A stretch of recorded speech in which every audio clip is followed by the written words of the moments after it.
Okay, starting my speech in 3, 2, 1.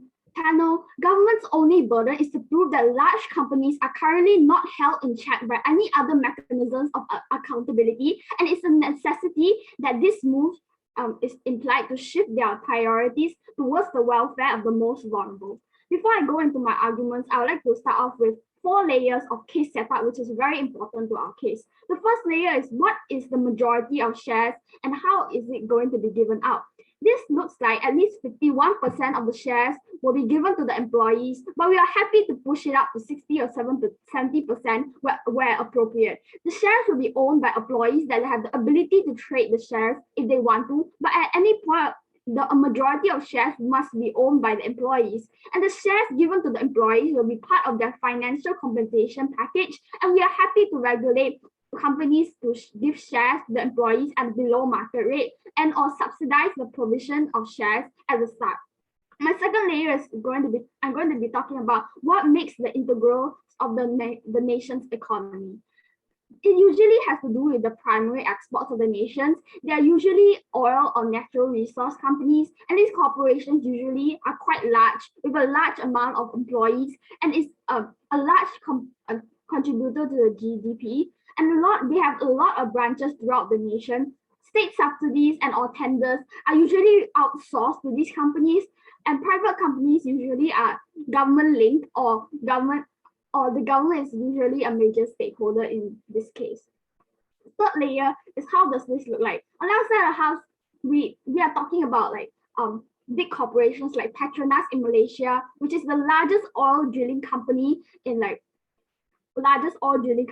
it's approximately 13% of the nation's GDP. Petrobras in Brazil, which is the largest state-owned oil firm and the largest contributor to the GDP, and for example, Tata Steel, a group in India, which is the largest employer in India, and all the leaders are semi-glorified in the Indian culture. Last layer of this characterization is where does this happen? This happens in predominantly developing nations where a single corporation is able to garner such strong market shares and making themselves indispensable. It also happens in most Western liberal democracies where they have antitrust regulations and competitions, so these situations happens far less often. So now I'll be moving on into my arguments. I only have one argument is how why this move is necessary and to solve all the problems on your side of the house. So first layer is how which is the nature of large companies integral to the nation's economy. This gives these large companies extraordinary leverage over the local government, and they are more than willing to use this leverage for their own profit. This looks like pressuring local states to relax labor regulations and reduce minimum wage so that they can maximize their profit margins. This also looks like pressuring states to relax environmental regulations and let them pollute more because it's cheaper, where they can run road shoots over indigenous lands and rights, for example, in Australia. Right? The second layer is how there are many local governments that are dependent on such large corporations. So if they don't have viable competitors, which causes a lot of frictional costs of replacing the companies, which is usually too great, right? There are also political incentives that often do not align, especially if the company is very popular. Like for example, in my characterization where we mentioned Tata groups in India, where people literally worship them for some reason. So why is this harmful in this case? First layer is because it gives them a disproportionate amount of power into the companies. This looks like these companies able to hold local state hostages and pressure them to enact policies against the interests of the local populace, which reduces accountability, and it will be hard to hold these large corporations liable, especially when they screw up, right? People in the nations, employees of the companies are directly screwed over by the directly screwed over the first people who actually get screwed over and to be trenched in this kind of crisis, which they are the most vulnerable people in this case, right? And the second reason why this is harmful because of moral hazards, where companies are likely to take unmitigated risk because they know local state governments and they will bail them out if they make bad decisions or go under, right? So how does allocating a majority of shares to the employees actually solve this problem? Four layers to this. Number one, that when we distribute shares to employees and the people of the company, it gives them a shareholder power. Give these employees a shareholder power, which directly changes the incentives of the board of directors and leadership of the company. Second reason is because they are shareholders, they will also have power to vote in management. So the members of the board of directors have the executive decision-making power, which means the direction of the company is going to go make their stance on the issues. And if the board of directors screw up or make bad decisions, it will be bad for the employees and bad for the nation because they'll be voted out, right? So the impact of this is on outside the house, we get better decision making at the top, which is a greater accountability when management takes bad decisions. Before I move on, is there like a PI? Oh, yes. okay. So what do you think happens to the relationship between business and government when the vast majority of employees now have their financial security linked to the profit of that business?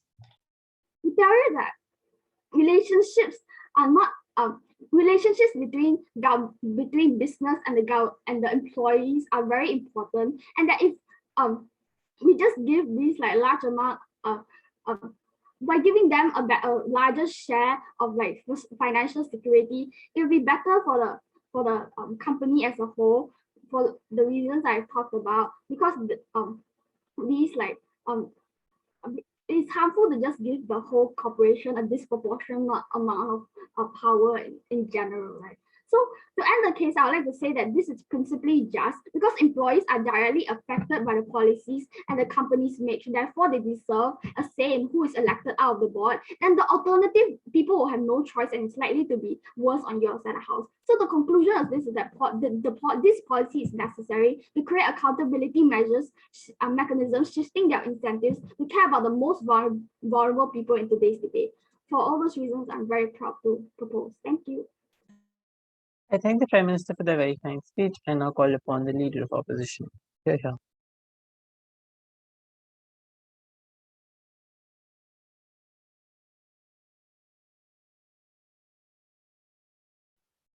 Hi, can I be seen and heard?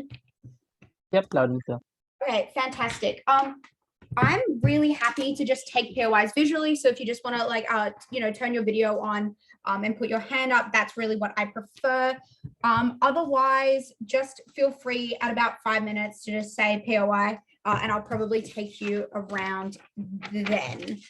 Awesome.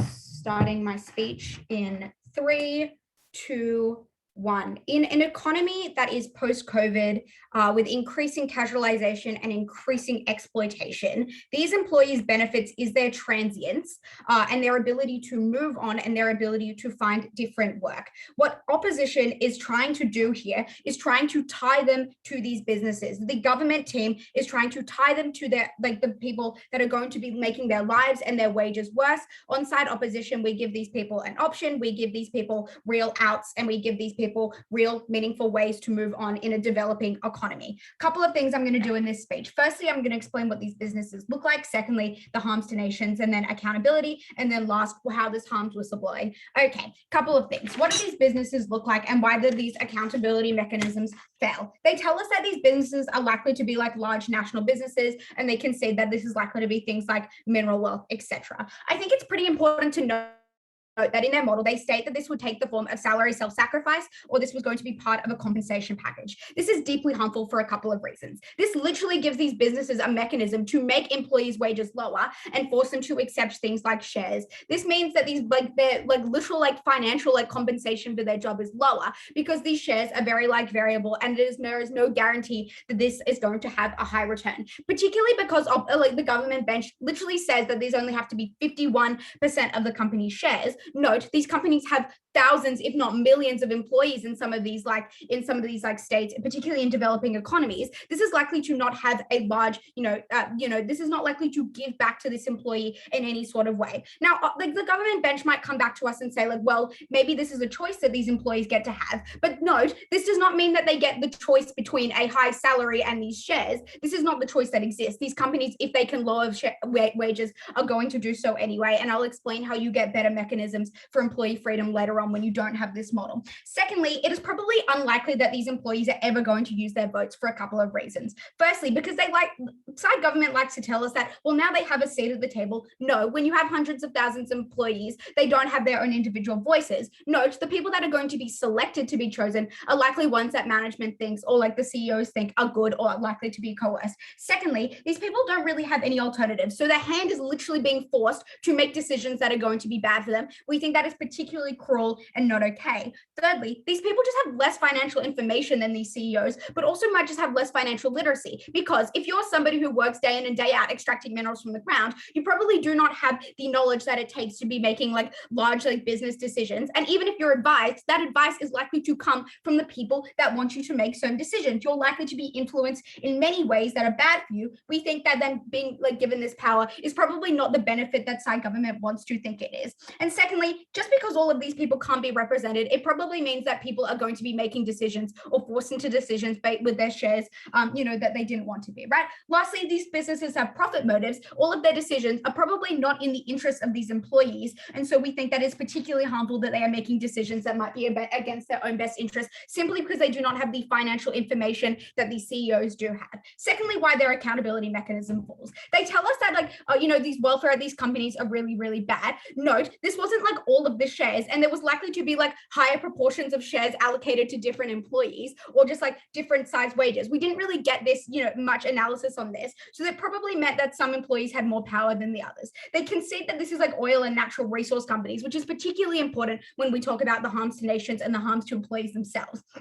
They tell us that, this is going to hold employees to account. In what world would a factory worker want to hold their CEO to account when the CEO literally controls how many wages are allocated, what their working conditions are? This was wildly unclear because although they maybe had some minuscule amount more power, which I contest they don't, but even if they did, right, they still had to bend to the whim of the CEO that literally controlled the space in which they worked in, controlled the wages they received, controlled how these shares were allocated. It is deeply unclear as to why they would ever challenge this. But secondly, it then was just way worse than activism, right? Because when you could control a government or when you had activism, it didn't actually mean that your employees' material conditions got worse, and therefore we would always advocate for other forms of control. But then lastly, it is also unclear as to why employers would just suddenly treat these employees well.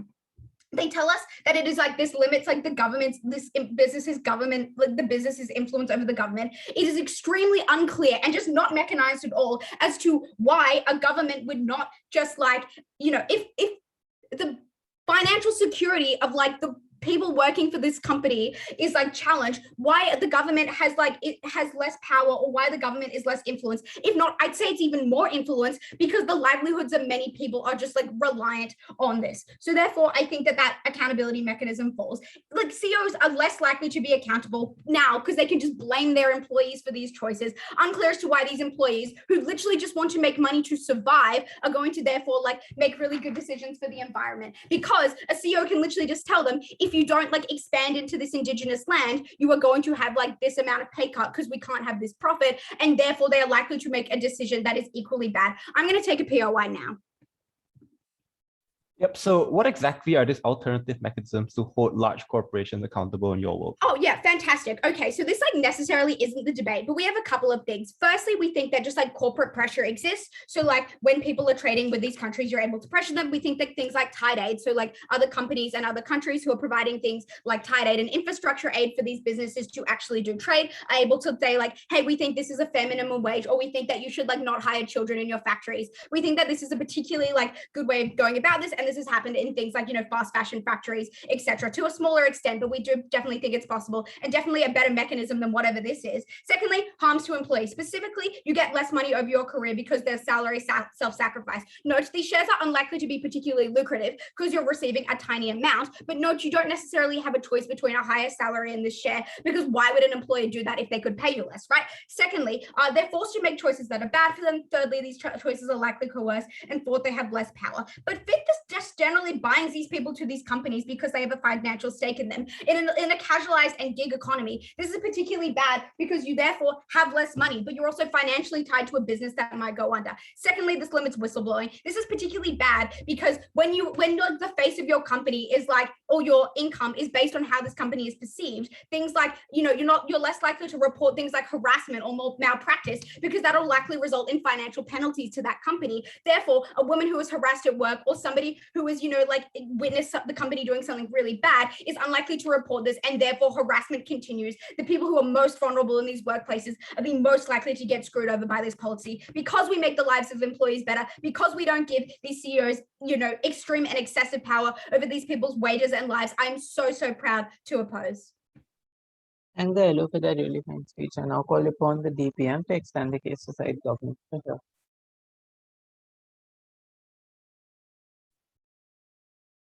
Okay. So TJ, pronouns he, they, put POIs in the chat. I'll try to take one at 5 minutes. Starting my speech in 3, 2, 1. Prime Minister gives you a very solid case about the reasons why this large company is integral to a nation's economy, holds so much power and holds so much leverage over the governments of these developing nations that necessarily the kinds of regulations and checks and balances that opposition supports in this round are often insufficient and have failed in the status quo to hold these large corporations accountable. Because when your corporation contributes to 13% of your nation's GDP, where most companies in most economies only contribute at most less than 1% to your nation's GDP. You have an obscene amount of political leverage, an obscene amount of power, and you can use this leverage to put pressure on your local politicians to pass certain laws and pass certain regulations that makes you look popular. And there's political incentives for these things to happen. And I think a lot of these reasons why, the existence of these incentives is the reason why a lot of those regulations either A, do not come into fruition, or B, are not enforced in the ways that it should be, necessarily sacrificing the welfare of the people at bottom who are the most vulnerable. We protect them on government in this debate. I'll talk about a few things in the speech. The first, I'm going to directly respond to material lead of opposition. Then I'm going to bring back the harms in PM in terms of explaining why this is quite harmful. This is literally the only way to bring it off, to fix this problem, and finally just weigh up the harms, who best protects these people. Firstly, in direct responses. The first thing that the LO tells us is that the financial compensation is going to be quite bad because we're going to pay them less. The first thing to note here about the modeling is that this model of giving shares to employees is not really different from what other large companies like Apple are doing in the status quo. So as part of the financial compensation package, perhaps it is true that we pay them less in terms of hard cash, but we also give them a stake in a company, which means that the dividends that will be gained from that, the shares or the ownership of that shares is still something that these employees can gain. So I think, yes, they get less in terms of direct cash, but it's not true that they are paid less overall in terms of the value of the financial compensation. The second thing I would know is that the shares itself are also quite valuable in the form of passive income. The fact that companies have to report their quarterly earnings every so often, and the dividends that come of those shares quarterly or annually is also a form of side income that adds towards the value of the employee's revenue, to the value of the employee's salary in the future, right? So this is sort of a long-term investment thing that can pay off in the future. Also, if the company does well, and I'm positive it probably will do well if it is so large and so integral to the nation's economy, the size of the dividends would probably outweigh the value of the shares in the long term, thus being more valuable for the employees. The third thing I would say is that if it's true they value cash in the short term, they can sell off their shares if they so want to. And while I think that the model states that at least 51% of those shares must be owned by employees at any particular point in time, I think the fact that you get an investment into the company and dividends over the long term is a strong incentive for you to continue or to keep that share. If you value that capital injection more, you can sell your share off to other companies or to other shareholders if those regulations allow it, so that things can still happen on the outside of the house. So I don't think the that the problem of financial compensation is in this debate, that particular problem, we're happy to concede this reduces the agency of employees in some circumstances, but we think the trade-off is necessarily worth it to change the incentive structures of people at the top. The second thing here is that the second point of rebuttal is, will this actually lead towards better decision-making? The other tells us that there's a number of reasons why this won't create better decision-making at the top. They say there's too many employees hired by this corporation. They don't have access to financial information and stuff. I think the point here is not that employees have access towards financial information and able to predict the quarterly earnings of the company and like better decisions and stuff like that. I think the point here is that those employees who work in the company are directly affected by policies that people at the top make on a daily basis. So with regard to the policies of, like, for example, cutting retrenchment benefits in the economic crisis so that they can let workers go without paying them as much salaries, for example. Or for example, policies of paying bonuses to executives at the top while people at the bottom still suffer for minimum wage, even in a pandemic, or like letting people go without cause, for instance. These are all policies internally within the company that affect the people in those company, and the employees deserve a say in the people, in electing the people that were responsible for creating those policies in the first place, so that those people at the top would make better policies and at least help those companies. We're happy to concede these employees may not necessarily have great financial information, but we think they deserve a voice at the table. And even though they are numerous, the collective voice that they have in terms of influencing the decisions made at the top is necessarily very, very important in terms of preventing the kinds of harm that is inflicted upon them in the status quo right now. The second thing I'll say is that it is not true that all these employees don't have financial information. In an age of information and the internet, I think it's quite possible for employees to get access to this information or some base level of financial education. And again, I'm happy to say that some of these employees will probably be more financially savvy if they wish to own a bit more stock in that company, own more shares and purchase it from their fellow employees. They are more than happy to do so. These people are financially knowledgeable, which thus mitigates the harm of ops to a large extent. The final thing I'll note here is that the alternative in the ops world is not necessarily CEOs who have financial decisions. It is other shareholders, because in all companies, or like publicly listed companies anyways, shareholders are the people responsible for electing the managers and the board of directors, which necessarily means that those are the people that are likely to prioritize profit. They are unlikely to prioritize the welfare of the employees, especially in such large companies. And therefore, structurally, these people are worse decision makers at the end of the day. We think necessarily the profit interest goes against the interest of the workers, which is like the point of having this in the first place, because we necessarily think that our side of the house is more likely to pressure those managers and board BOD at the top to balance the welfare of the workers against the necessity for profitability and financial sustainability. And that balance is more likely to be struck in our world when there's a direct accountability mechanism compared to the counterfactual. Before I talk about why the alternative mechanisms are unlikely to fail, I will take a point if you have one. If it is the case that 51% of shares must be owned by employees at all times, what incentives do corporations have to allow their employees to sell their shares at any given point in time? What incentive do they have to sell their shares? I mean, if they want to sell their shares, they can. I don't see a reason why they would not. But also, we modeled it in Gulf, so I don't think that's like something that ops can challenge.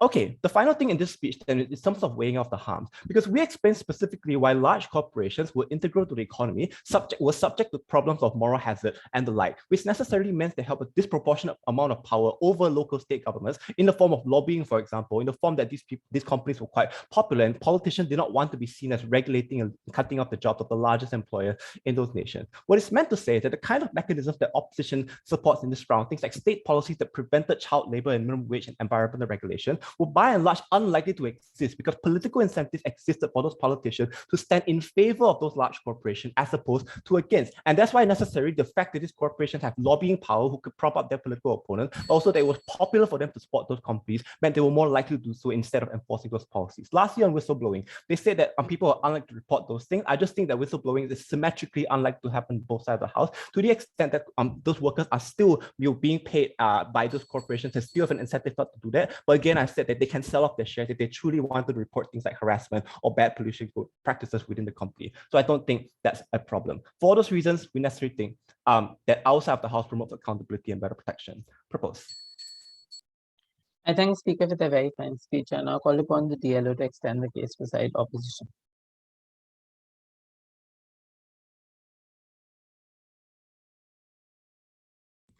All right, starting my speech in 3, 2, 1.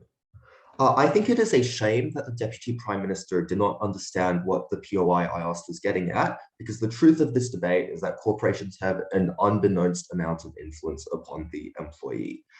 If it is the case that 51% of shares must be owned by employees at any given time, and you would presumably prosecute or financially punish this corporation in some way if they did not do so, then the incentives of large corporations are not to have their shares flowing in and out of the company in a wild state of flux so that they cannot monitor what their current status is, but rather to bind employees to specific purchasing agreements that dictate you cannot sell your shares for a relatively extended amount of time, whether that be for the tenure of your employment, whether that be for years past that tenure, etc. The incentives of corporations are to incentivize as much stability within their own businesses as possible. And that was critical in this debate because it defeated all of the analysis their team wanted to tell you about why these individuals were going to be financially benefited. It probably was not true that you were able to access dividends while you were at the corporation. And so any forms of ultimate income you were likely to earn from this amount of revenue was through means such as, selling it right at the end of your career. But note that that was particularly unstable, as Alicia explains to you, because the outcome of this business is not just tied to your individual performance as a worker, but to any number of complex factors. It is a business that is tightly linked with the well-being of the country itself, diplomatic shifts, a change in presidency, all sorts of different factors could wildly affect the risk these individuals incur. And at the point at which Second Affirmative concedes that it is likely to lower the cash value of these individuals' salary, we tell you we prefer the world in which these individuals, at the very least, have access to much more concrete and certain income so that they can do things such as financially plan their lives, so that they can do things like work out what they want to do, so that they can do things such as save up a nest egg so that they can be safe in case of crisis. This is ultimately why side affirmative falls, but I'm also going to proceed to explain why not much of their case makes a lot of sense. Two issues in this debate. Firstly, on accountability. Secondly, on the harms incurred to these workers as individuals. Let's talk about accountability, because I think side affirmative has a few fairly interesting mechanisms here. The first thing they tell us is that, well, businesses have a lot of undue influence on their employees through means such as management, etc., threats of being fired, control over the workplace. Yes, this seems fairly real and legitimate. They also tell you that businesses have a lot of undue influence within government. Yes, this also seems to be real. What is unclear to me then from these two facts is why it is the case that these shareholders are likely to be able to hold these shareholders accountable.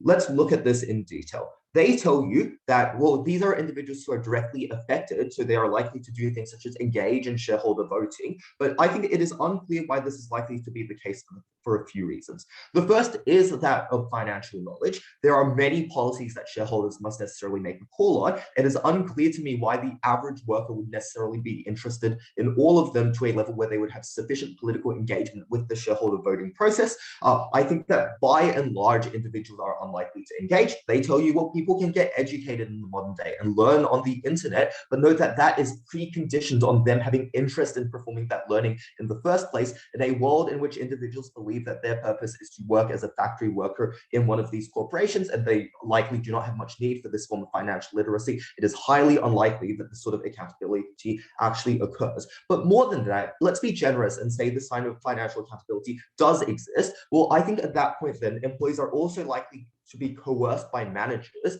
The first thing to say here is that managers and high-up staff are likely to have disproportionate ownership of these shares because it is in the incentives of corporations to more duly reward those at the top of the power structure. Necessarily then, that means that this model is probably not very effective at protecting the people on the ground. But even if you gave the people on the ground some level of vote, their managers are able to coerce them and threaten them with things such as, lowered hours, etc., necessarily meaning that these are individuals who are beholden to the whims of their managers and thus are unlikely to vote in ways which are particularly strategic to their own incentives.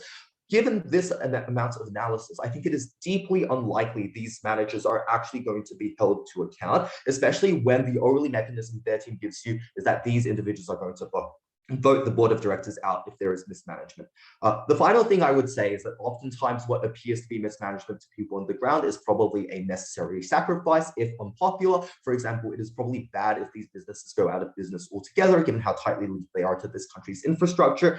As such, I think that CEOs and boards need to have the power to make unpopular decisions in order to salvage the economics of this particular country writ large, even if it is bad for the employees on the ground. They then tell you that these boards currently are not very accountable to the government, but now that you implement this policy, they will be. It is deeply unclear why this is true, because as Alicia explained to you, and as we flag in our POI to their first speaker, at the point at which the economic success of employees is linked directly to the economic success of the company, the political will of the people is not to hold the company accountable, but rather to allow the government to do things such as subsidize the company so that they can gain an extra return on their earnings, insofar as their team wants to say that this profit mechanism is likely to be successful. Before I move on, I'll take a point of information. If it's true that these shareholders have the ability to vote the managers out, how is the manager going to coerce those people to do like longer hours and stuff? But they don't have the ability to vote the managers out. The managers are also employees. Shareholder duties and voting applies to the board of directors and decisions made at the highest executive level, not middle management. This is a deeply confused point of information. The final really important impact Alicia gives you is that you are deeply unlikely to see any whistleblowing. They tell you, well, you can just sell your shares before you do the whistleblowing. This is probably unlikely to occur because of the analysis I provided in my intro. Corporations have incentives to keep you beholden, but also at the point at which you sell all of your shares, it is probably just likely that the corporation thinks you have likely, lost faith in the business writ large. So there is not a lot of incentive for the average individual to do that. It is relatively clear then that something is up, and you make whistleblowers less safe because companies can more readily identify behavioral patterns. As such, whistleblowing does get less likely, which is critical in this debate, because insofar as you care about the well-being of workers, then it was really important that you made them feel able to call out any dangers that occurred in their workplace, up to and including sexual harassment. The final thing to say here is that insofar, even if you don't believe any of this analysis, literally doing nothing would be better. But Alicia tells you several good alternatives. You can pressure these corporations. You can do things such as implement tithe aid programs. And she gives you the example of, fast fashion. Maybe these aren't enforced maximally under the status quo, but this policy is one which actively, critically impairs their ability to be accountable to governments. So proud to negate. I thank the DLO for their fine speech and now call upon the government to accept and sympathize with the debate.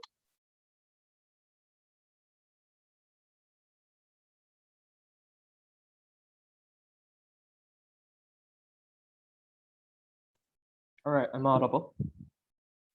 Yep, loud and clear. All right, cool. POI is verbal, and I'll preferably take one at 5. I'll ask for 1 and 1 point, right?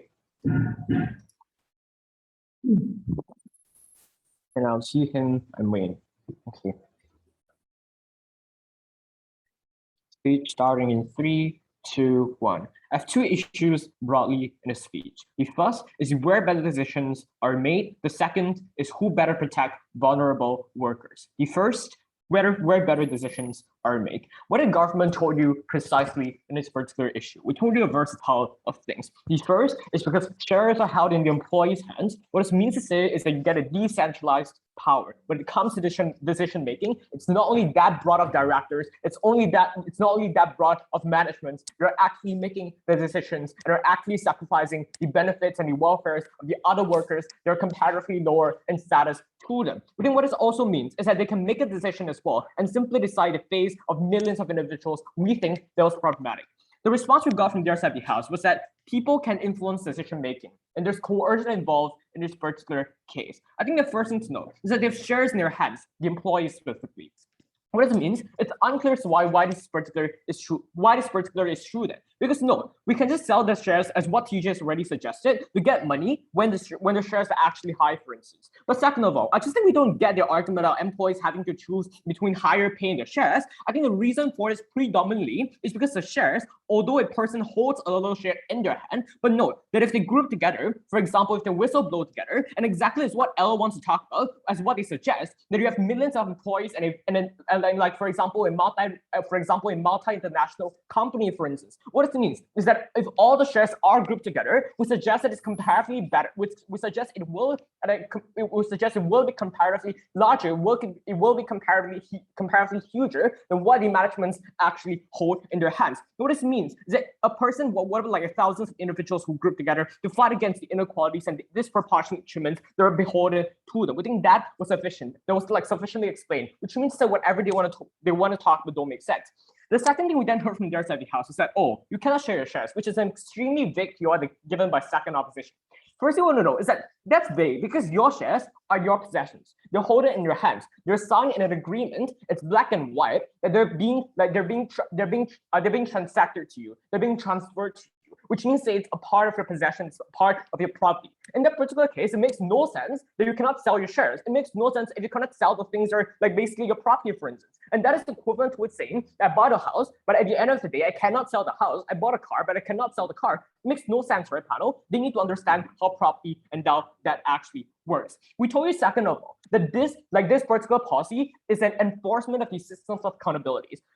First opposition tried corporate benefits by telling us, oh, you have corporate pressures existing in status quo. We suggest in TJ's speech, no, these things does not work. But even at the absolute worst case, it does work to some extent, but it's already shown inefficient in status quo. And that's predominantly the reason. It's why we're still having this debate, right, panel? But second of all, it's just that that's why we're having this debate. So having that, which means to say that the co-op they want to make was one that's incredibly insufficient and unstrategic, and it's one non-comparative, which means that at this particular point in time, they have to trade off checks and balances. They have to trade off systems of accountability in exchange. And what this also means is they're literally trading off the ability for the workers to actually hold these managers, to hold these CEOs accountable. What this means is that a lot of times CEOs will make decisions that actually sacrifice the welfare of the workers, which means to say if they trade off systems of accountability, they have to trade off the welfare of workers symmetrically as well, because the enforcement now is simply absent. So what is better on our side of the house? Very quickly, I think there's two reasons. First, is because we have an active decision. It's basically an active decision versus under their side of the house, it's a passive decision.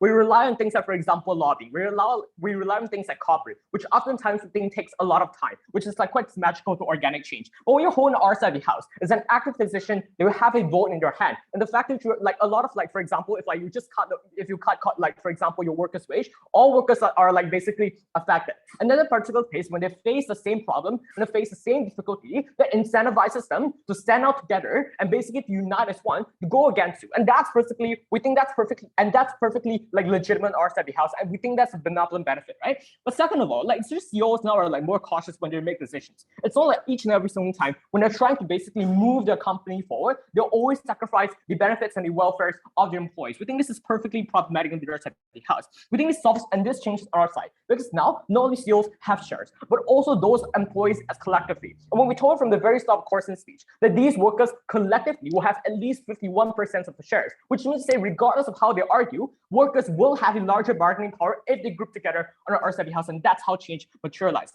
But second of all, even if CEOs actually make bad decisions, right? I think that's how it's also better on our side, where individuals on the ground, specifically these workers who are vulnerable, can actually fact check on them to actually say things like, for example, why did you cut our wages suddenly, for instance? We think all these things exist on our side of the house. They cannot corporate benefit on this. So why winning this is one that is important? I think it's firstly because the interests of the workers are better protected. The fact that the workers know the best for themselves, or things like, for example, the COVID pandemic, right? We think it's even more important when corporations can just use the pandemic to literally scapegoat the responsibility and just pay like workers extremely at below the minimum wage, for instance, and perfectly justify that with the COVID context, which I think is incredibly problematic. What changes on our side of the house is when they have the capacity to pay the workers proportionally, they will, or perhaps like even increase salary, for instance. All these things means workers are better protected under our side of the house. I think that translates perfectly into my second clash. But before 6, is there any points of clarification?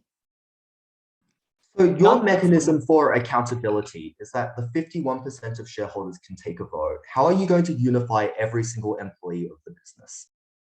like even if like you don't unify everything, like the fact which we have majority vote and like literally 51% is the absolute worst case, right? You have to defend you still have to defend the case where literally the like workers have like 70 or 80%, which already flag in course and speech. If you want to engage only in that particular ground, that shows you're incredibly disingenuous. Very quickly, second clash, which side better protects the most vulnerable? They told you that choice of the companies are more important. That means they're already willing to trade off the workers, right? The most ironic part here is that it suggests that companies are profit incentivized when it comes to, like, for example, welfare of the workers, which means to say those welfare of the welfare of these workers will be secondary whatsoever. So what shares, I have two things we have here. The first is what shares are more important than liquid capital. Because firstly, you want to know cash are temporary. As what if the opposition agrees, people do not know how to spend their money effectively. It probably will gone in a couple of days. But second of all, it's just a long-term insurance. The fact that you're paid means, the very least, you will not start the debt. It assures you in the long term. But third of all, we think it comes at a cost of accountability, which means to say they have to trade it off whatsoever. Second of all, why do we think like workers are more important in companies? Because firstly, they're more vulnerable. But second of all, the magnitude is significantly larger.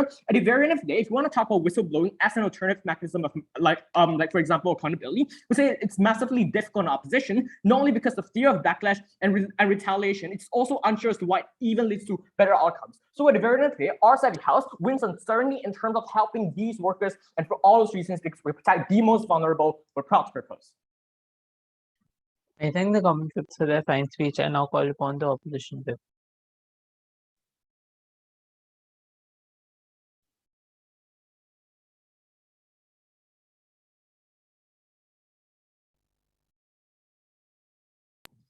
Hey guys, is everyone able to see and hear me? Your voice is slightly cracking. I'm not sure if it's my internet. Could have you? Someone else confirm?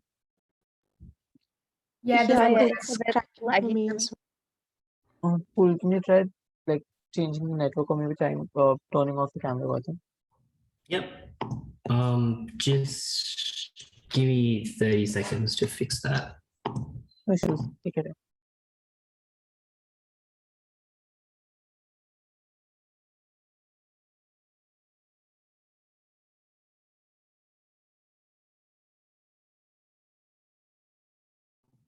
Okay, how's it now?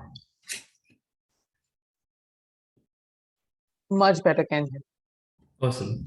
Alrighty. In terms of POIs, feel free to put them in the chat. Feel free to just don't unmute yourself during my speech. You can either put them in the chat or just turn on your video and put your hand up. All right, starting my speech in 3, 2, 1. Look, guys, I think the problem with the government bench here is that they take the most vulnerable stakeholders in this debate, the most vulnerable stakeholders in a business, and they put them in a position where they think they have power, but actually they are the face of the business. They take the blame from these CEOs, making the CEOs less accountable. They lose their rights by actions that they are misguided into, and they are financially tied to the business. These were all horrible impacts for what both teams agreed was the most vulnerable stakeholder in this debate. And this was something that this opposition bench could not stand for. I'm going to do two things in this speech. There were two issues I found. First off, which side was good for employees? And second, which side was good for like the economy and businesses? On this first issue, I think it's important to frame this in that they tell us that it is the most impactful because it's the most vulnerable. So I'm going to spend the majority of my speech on this issue, showing you how they are actively worse for employees in the status quo. They're actively worse for employee rights. What is that first push here? They tell us that it's 51% owned and that you're going to have like financial compensation wages. Obviously, this means that they're going to lower their real wages and the value of their wages is going to be majoritarily held in the shares. This was bad for a couple of reasons. Firstly, shares were very, very uncertain. They weren't a fixed sort of income like wages, like cash. But what do they tell us on this? They tell us that employees get cash in the long term, and therefore shares are more important. We tell you that these shares are probably unlikely to be as huge of an amount as they claim, not only because they are not secure, but also because we're talking about huge companies with lots and lots of employees. Therefore, the amount of money a share worth to a single employee is unlikely to be that high. Also, we think that employees were citizens, so they probably did value cash in the short term. What this looked like was people just wanting to have food. But even if you like ignore all the analysis I gave you so far, it's unclear clear how you got long-term cash, because we showed you through Alicia and at Jackie that these employees were probably likely to bend to the wills of the CEOs. They were probably likely to not be as strategically as CEOs, and therefore, but they were likely to not have these shares be worth a lot. But what are the other pushes we hear? The main from Team Affirmative is that shareholder power is going to change a multitude of responses. Firstly, what do these employees actually look like, right? Because you have people who have viewed these CEOs as having power. There are people who don't have actual sort of strategic expertise or guidance in how to run a business. That means that there are two options here. Either they get guidance and training from managerial people and people in the higher ups. This was obviously bad because they were going to tell you that you shouldn't unionize. They were going to tell you that you shouldn't report harassment.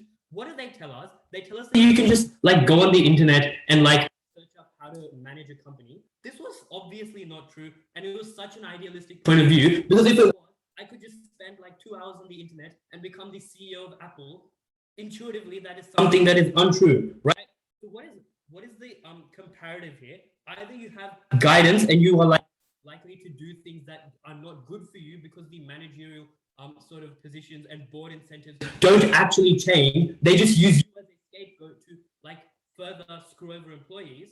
Secondly, this means the less sort of probable scenario is that you have no guidance and you're allowed to just do whatever you want. Note that we told you that that wasn't probable because business and managerial people had active incentives to intervene. They had active incentives to make sure that their sort of like agendas were being met. But even if we accepted that this was going to be true, this was going to be so bad for the business because these people weren't educated in how to run a business. These people didn't know how to do things like that. But what do they tell us in terms of like employees getting rights? Note that we hear a concession at second speaker that it reduces your agency. That was particularly important here because it validates our point in that CEOs were likely to be, in that employees were likely to have reduced agency. This meant that they were unlikely to report things like harassment. What do they tell us? They tell us that people are going to whistleblow together. Jackie tells you that for this to happen, every single employee must universally agree to depose the CEO. What was the response we got to that? They were just like, oh, 50% or 60%, it doesn't matter. That's exactly right. It doesn't matter. You still have to get every employee to agree to universally depose the CEO. They called us disingenuous.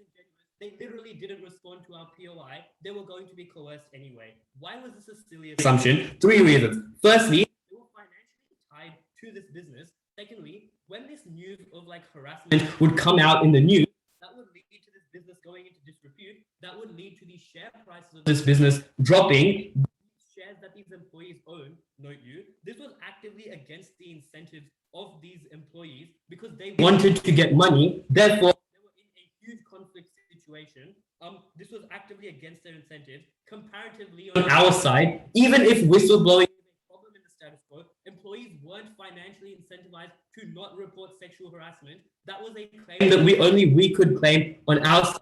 Before I move on, I'll take a POI if government have one. So I think you need to be comparative. We get stronger mechanisms, which means that board of directors are unlikely to cut health insurance to all people in society. That's still a benefit in Gov that does not exist in Op.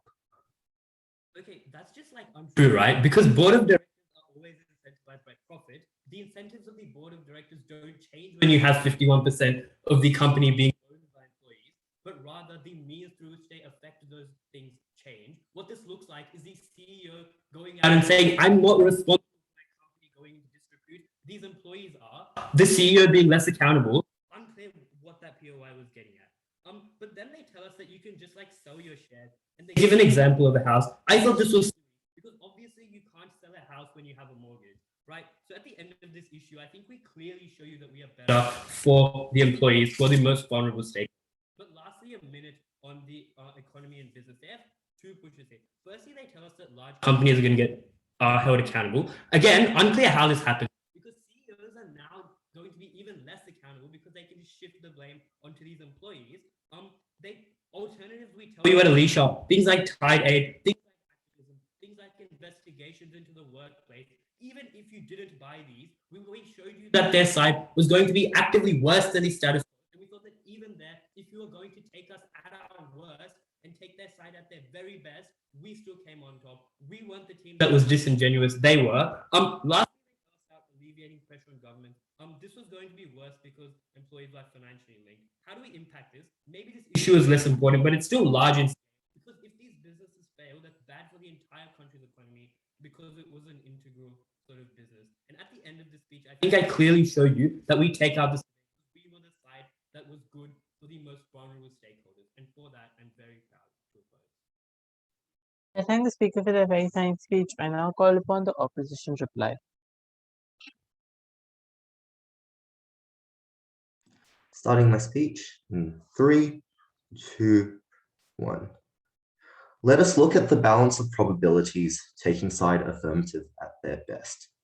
If you want to get 50 out of the 70% of shareholders to all agree on a single unified topic in a large and complex business where lots of people have different roles to play and differing incentives in order to make the most basic of changes, despite all of the problems we tell you about their material wealth, then so be it. But I think that it is unlikely to be a policy that is particularly good for the people on the ground, especially given the analysis our team tells you about why corporations have incentives to give the highest shares to those employees in middle management positions, as opposed to the actual workers that side affirmative seeks to defend.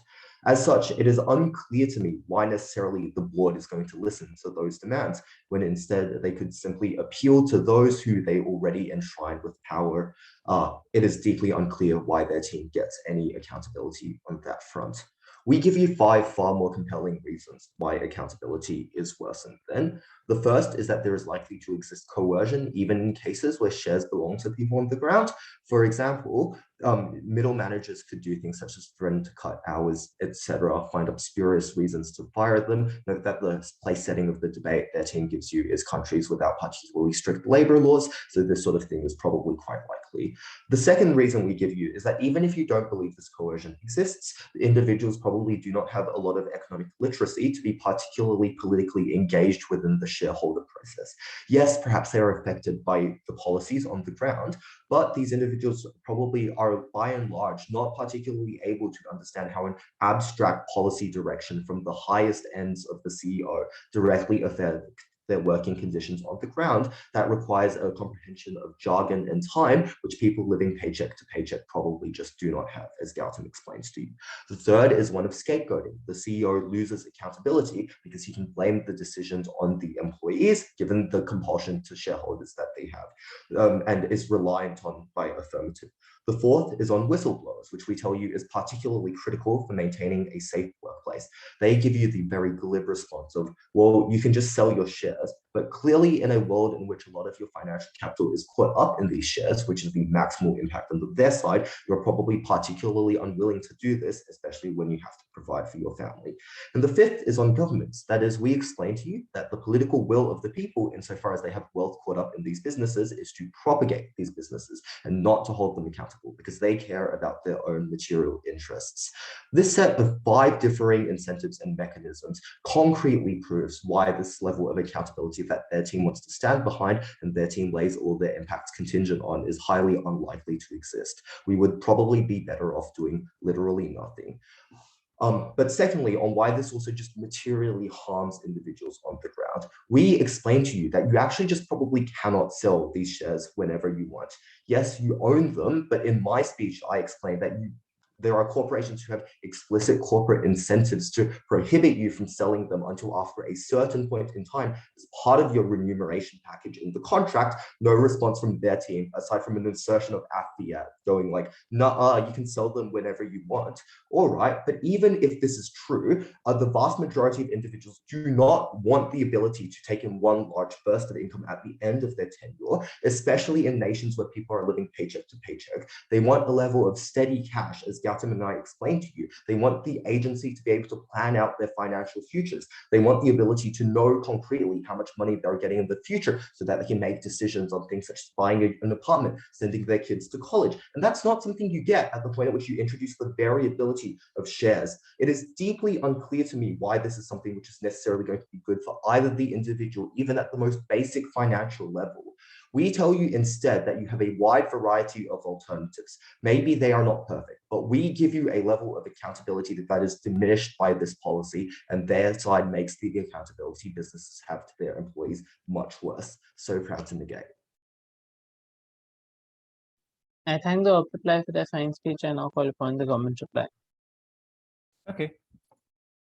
Starting my speech in 3, 2, 1. 2 questions in the reply. First, where's accountability better off? And second, is accountability more important than things like financial liquidity? First question, Gov explains why states were insufficient as accountability mechanisms, structurally because companies were just too large, which means they could threaten a lot of economic harm to states did not comply with their demands. But second, because there were very strong political incentives, given that these corporations were large, could donate towards campaigns to determine who eventually got elected. But more importantly, they were very popular, and therefore the endorsements of political candidates brought value towards those candidates, meaning it was in their interest to cater to the whims of the corporation as opposed to hold them accountable. The ops response to this is firstly to say that fast fashion is regulated, which it kind of isn't, as DLO concedes, but secondly to talk about whistleblowing in terms of calling out harassment. We point out that whistleblowing is massively difficult in opposition in my speech because of the fear of backlash and retaliation, because people or the whistleblowers were unsure whether this even leads to good outcomes in the first place. These are reasons that will probably apply symmetrically in opposition, even if they held shares in those companies, because the problems were so bad and they wanted to call it out. I think a few shares would probably be a sacrifice they were willing to make. But comparatively, even if it's true that less whistleblowing in our world, we were happy to make that trade-off because our mechanism prevents harm in the first place by changing the incentives of managers, which means we wouldn't even need to call things out in the first place because these problems would not happen comparatively on our side of the house. Our mechanism was stronger because opposition only gives us mitigation towards this, right? They ask us questions, how do we get a unified majority? How do we get financial knowledge? Middle management coerce lower workers? Scapegoating would happen, which presumes the decision would be bad in the first place, right? None of these things disprove the fact that there's a benefit to increase accountability proven by GovBench, because if the board of direction makes certain decisions like cutting health insurance that affects everyone that we point out across 3 speakers, clearly it would be easy to get a unified majority to push back against this manager in the first place. So those kinds of things, especially in the best case of government or like the worst case of government, these things still happen, which is a benefit you don't get in opposition because your alternative mechanism of accountability is insufficient to hold this corporation to the same degree of account. And that's why we think that we still had some marginal impact even after the mitigation from opposition. Even if they don't get financial knowledge in our side of the house, we still get the benefit because things like health insurance directly affect those things. Middle management probably do care about workers and KPI as well. They suggest middle management can coerce local workers on the ground without explaining incentive structures as to why that would be the case. But even if that were the case, we also think that middle management, under their characterization, holding a lot of shares, will also be the mechanism to serve accountability because presumably they also care about health insurance and like salaries and bonuses being cut. So I don't think that the op in this debate was able to disprove the fact that we get a benefit of accountability in this debate. Comparatively, our mechanism of accountability is stronger. It won't always work, I'm happy to concede, but comparatively it is stronger, and therefore the most vulnerable people are more likely to be protected under our side of the house when this mechanism exists compared to the counterfactual. Which then leads to the second question, right? Is the increase in accountability worth the harms? The op says 2 things. First, that direct liquid capital cash is something really important. Op says that there are incentives for corporations to prevent people from selling shares. Like the first thing to know is that Gov has fiat to model these things. It's stated explicitly in the Prime Minister, and I don't think it's fair for Op to challenge this. The second thing is that in the status quo, share ownership is regulated by the stock exchange and free trade laws, and I think we should probably weigh that into consideration. That's more likely to be the case. It's not controlled by those corporations. But even if it is true that they couldn't trade those shares, we were happy to trade off liquidity in this case. Firstly, because shares do bring monetary value in the form of dividends. Second, there's greater increased accountability that affects more employees, which is clearly the more important outcome in this debate. But thirdly, it's unclear what liquidity gets people in opposition's for, because the best benefit the case that you can plan out for your future without ever mechanizing the amount of money you would like to get in their world in the counterfactual, and why this would be massively beneficial, or why this was more important than accountability. They wanted to assert that accountability did not occur in our world. So I think that these things is less important. Second, they say that mismanagement is actually good business practices. They state this in one line in both LO and DLO. At no point do they characterize why this is true. We give so many examples of instances where the converse is true. Things like top management cutting worker salaries and health benefits, reducing retrenchment benefit. If it's true that the proper incentives exist, I think the harms are more likely to be true compared to the benefit. So the way off here is simple. We get more accountability, which is the prerequisite for better decisions to be made. We proactively prevent harm through stronger mechanisms of accountability, and we protect the most vulnerable people, and that's why Gov must win. I thank the government reply for that fine speech. I thank all the speakers for this really great debate.